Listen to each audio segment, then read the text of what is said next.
Bueno, el cáncer de mama básicamente se identifica por bultos en las mamas y cambio de tamaño en las mamas o en algún bulto o en la axila, los demás se presentan.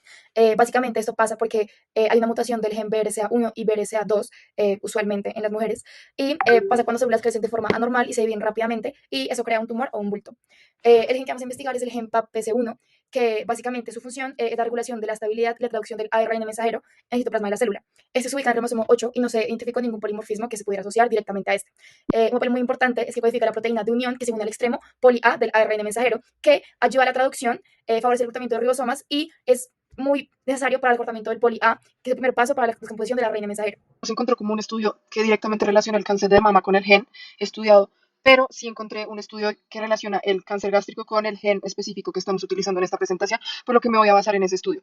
En el estudio se dice que este gen promueve el crecimiento y la supervivencia de las células del cáncer, ya que PAPPC1 puede ejercer carcinogenosis a través de la inhibición de la expresión de MIR34C, el cual hace parte de una familia de microARNs conservadores que actúan como supresores tumorales, lo que lleva a concluir que el gen estudiado es un regulador del desarrollo tumoral.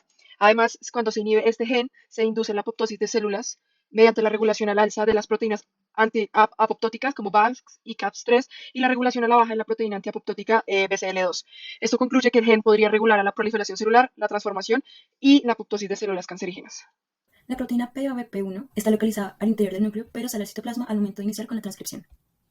La proteína, la proteína PABP1 juega un papel fundamental en la transcripción genética debido a que esta se une con la polía del ARN mensajero.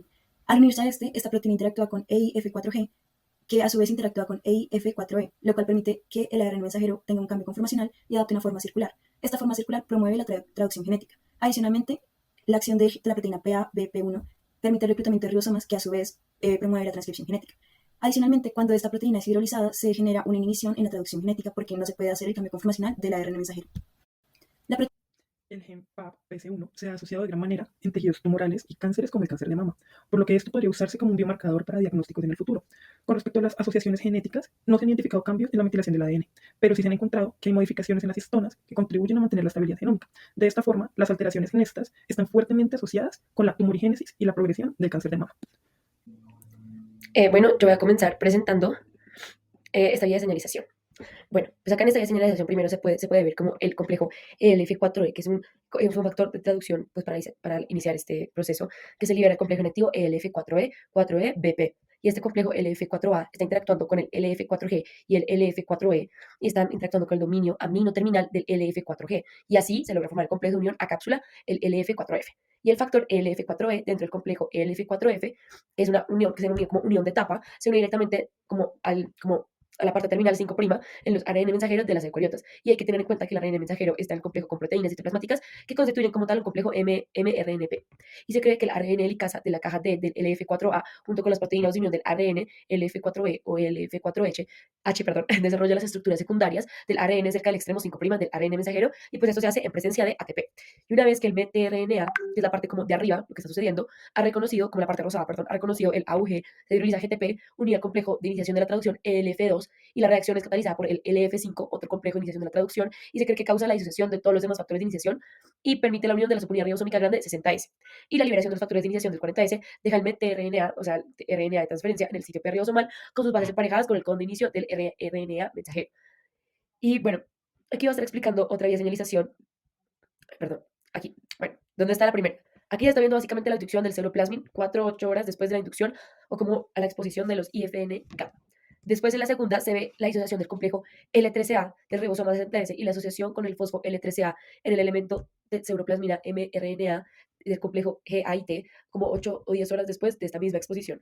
Y por último, en la imagen de abajo que dice 3, se están viendo los distintos mecanismos por los que este complejo GAIT puede ser silenciado. Entonces ahí se señala como primero, segundo y tercero. Vamos a ir en orden. Entonces el primero se ve como se inhibe la función del factor de iniciación de la traducción el F4F, que era del que estamos hablando, la anterior vez, de la anterior diapositiva. De segundas, ahí se está bloqueando como el reclutamiento del complejo 43S. Y la tercera es que se impide el reclutamiento de este mismo complejo, el 43S, y así no se puede dar inicio al codón. Y por último, básicamente se impide la unión del complejo 60S con la subunidad ribosomal.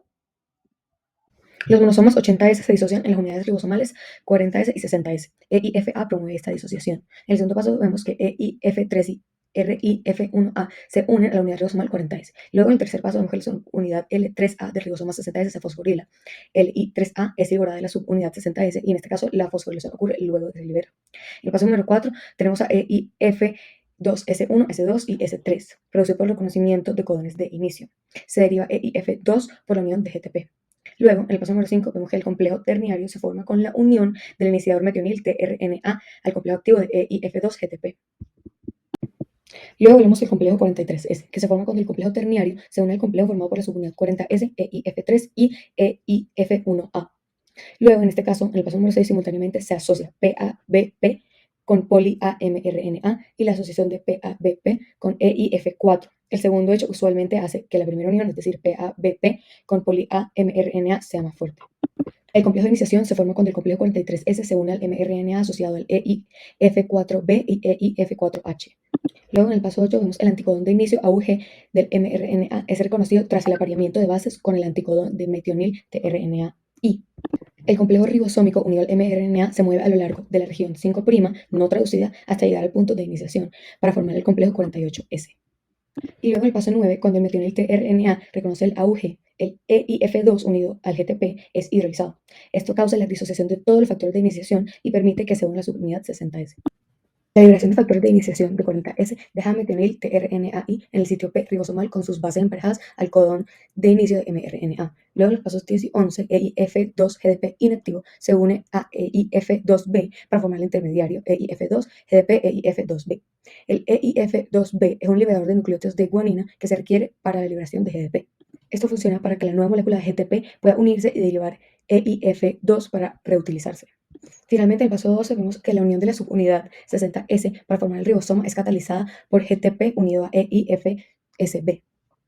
El ribosoma 80S ya está listo para empezar la elongación de la cadena de polipéptidos.